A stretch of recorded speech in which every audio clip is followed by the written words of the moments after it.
So it has shut down. It is no longer in existence. And today we're going to tell you what this means for the future of our real estate industry. Zillow goes down.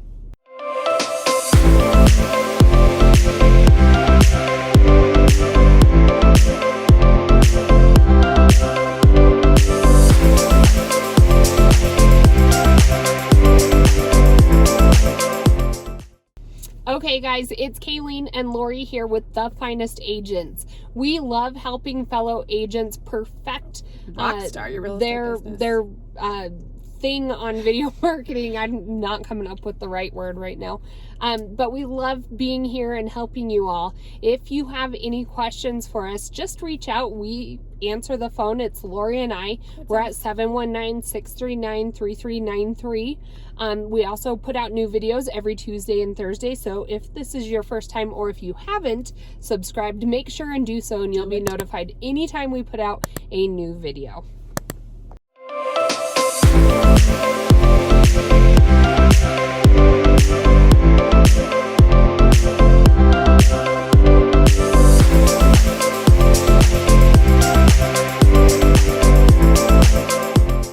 All right, you guys, so today we're going to talk to you about Zillow going down and what that means for the future of the industry.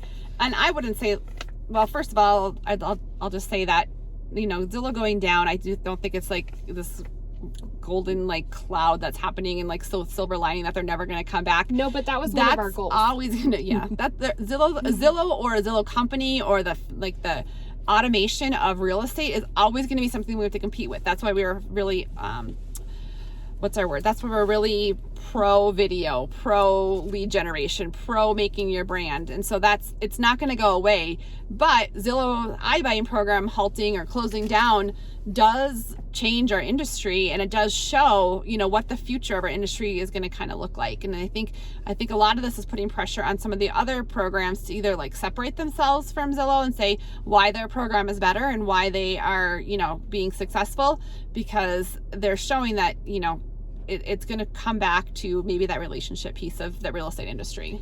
Well, it's almost like any company that comes out, like a new concept company, and then I feel like, you know, you have this one, you know, Bitcoin or Amazon or, you know, this new concept, and they come out, and then there's like chameleons that try to interpret. It's like EXP. We're with EXP, and, you know, we got all of this traction and people were talking about it, and so now there's other companies trying to become what we were. And the reality is you know, there's so many steps forward. It's like when that company, Zillow, took a step back, why? You know, what are all the other chameleon companies? They aren't going to open the door for another company that's trying to mimic exactly what they were doing. Obviously, there were some flaws in their algorithm, into their numbers. Why are customers unhappy? And that's why I think one of the major things is there were unhappy people. You know, we had houses that sold in Colorado Springs, and you could, you know, they were listed with Zillow, and you could see on public records that, you know, Zillow bought the house from these people for $30,000 less, and it was only a month ago. And I think people will watch. There's all these tools out there, and they could see. Why would I do that? They said, I sold my house for Zillow $30,000 less, and they held it for 1 month, and they turned around and they made $50,000, and they lost that trust with people.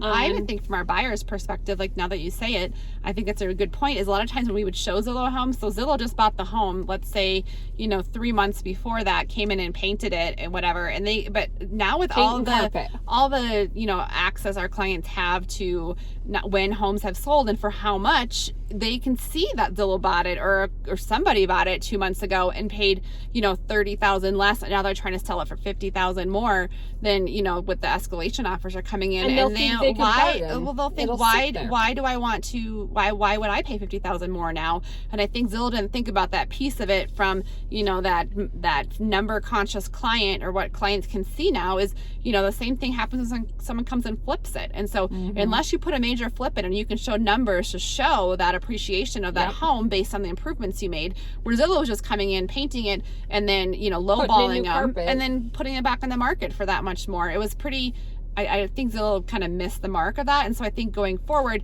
They that's lost what it the means trust. for the future is you're going to have to gain that trust back with your customers a little bit. Yeah, and that's the thing, people, it was like the conversations maybe 2 years ago where, we'd go into listing appointments and people would say, oh, I already looked on Zillow and they gave me a Zestimate and this is the amount. And then we would come in and a lot of times, they were pulling the same homes or looking at the same comps, but we could fine tune it with human eyes and put value to it and say, this is a median price or an average price of your neighborhood, but you have also put, $50,000 of improvements. You've done a furnace and bathroom remodels, and you know what? We can help win that with an appraisal, and this is how we do it. Whereas Zillow missed the mark there. It's all about the numbers, and there was no personal touch or accommodation for your blood, sweat, and tears that went into a property. And I think, people, when you're paying for a home, a lot of times it's stress for a family, and then you've gone above and beyond and you've changed out blinds and painted the house and put lots of money into it. They want to see that return on their investment. Now with inflation, that's a whole nother topic, and we'll see video, but that's a whole nother video. But I think that they missed the mark with that personal touch, and they thought that because they could hire a salaried employee, the bottom line is, and we even know this with our own real estate team, is the more that you can give to somebody, the more buy-in they have. And that's true with even, being a parent and being a mom, and, the more you can give to your kids, the more buy-in that they'll have, to whatever goal you're trying to get them bought into. Right. So I think number one is customer service. I think, the future of our industry means that you're going to have to put through good customer service. Like that is becoming more and more important. People are expecting it more and more. So they want good customer service. And then number two is going forward, the Zillow iBuyer program, going down. It means that I think you've got to learn to market. I think that you have to learn to market yourselves. And that's one thing that Zillow has done a great job at. And I think they will continue to do a great job at. And it just solidifies, I know their iBuyer program went down, but think of how much, if you look at right now at YouTube, how much traction Zillow is getting. It's maybe some of it's negative. All we have to do is put it in our title. And maybe some of it's negative, but we all know negative marketing, negative, attention is the same thing as positive attention. It's like Colin Kaepernick. Yeah. Did you? I mean, really. He's doing, that's why he's doing what he's doing. He doesn't want to be part of the NFL, but he's bad-mouthing the NFL and relating it to slavery, but then on the other hand, he's still trying to be part of the NFL. Like, it doesn't make sense. But anyways, he's doing it all for traction and the clout that you get when you're in front of news. Yeah. I mean, you still think about it, everything kind of disappears after a while, but people know the name still. And so I think it's an important lesson as we go forward in our industry to think about not only how Zillow markets themselves, right? But, we need to do the same. We need to become a marketing. We need to brand ourselves. We need to get in front of our clients and, have them know us and, build that relationship, because it is important. I think that we realized in the whole Zillow downfall is that relationship is important, but marketing and how to market yourself is even more important. And that's one thing that we love to do is, help real estate agents learn to market themselves in their community to beat Zillow of where they're at. Well, and I would say that that's kind of the third point that I think where Zillow missed the mark is, they're a big company, and when you're talking about small communities and we're human, we have buy-in to this place we call home. We send our kids to these schools, and we support these local baseball teams and whatnot. You don't see Zillow doing that. And the bottom line is that home buying and selling is a lot of people's biggest purchase of their lifetime, and being a part of that community and somebody who's seen, the town grow. And, we lived here when the road ended over at Woodman and Powers, and, the more history, I think that's why a lot of agents that have done well in their communities, they've been doing real estate for 20, 30 years, and they'll continue to until the day they call it quits. But you become a pillar of your community.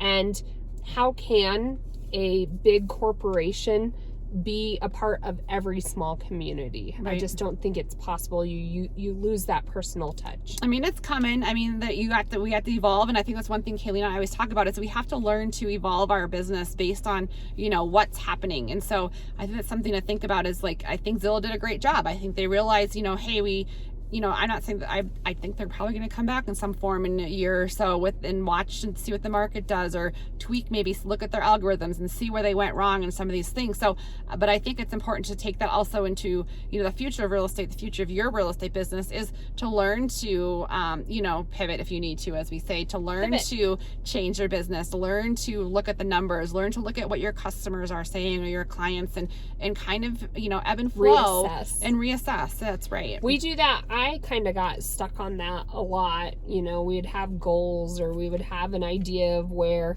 you know, something that we were being very intentional about was supposed to go. And if it didn't go that way, in my mind, it failed. And really, a lot of times, don't look at it as a fail. Just look at it as a pivot point to where you're being directed to go, or what's working out even better. Look at your numbers. Look at your analytics. What's working? What's not working? Are we gaining? Like, not are you spending money on this, but are you gaining, you know, clients from it? And, you know, you can maybe get views on your videos, but are you getting clients to reach out? Like, you could have a million views, but you can make 0 clients, you know, that month. Is that worth it? So I think it's, you know, kind of both those things to kind of look at as we go forward. So those are the 3 ways we think that our real estate industry is going to change, and what the iBuyer program from Zillow going down, you know, kind of means to, you know, the future of real estate. So we would love to have you guys come join us. We love to help train agents all across the country and kind of mentor you through, you know, how to grow your business. It's our second full year in real estate. We're both going to do, well, we did over 600,000 commission in real estate this year, and we'd love to help, you know, join us and our other agents. So call or text 719-639-3393.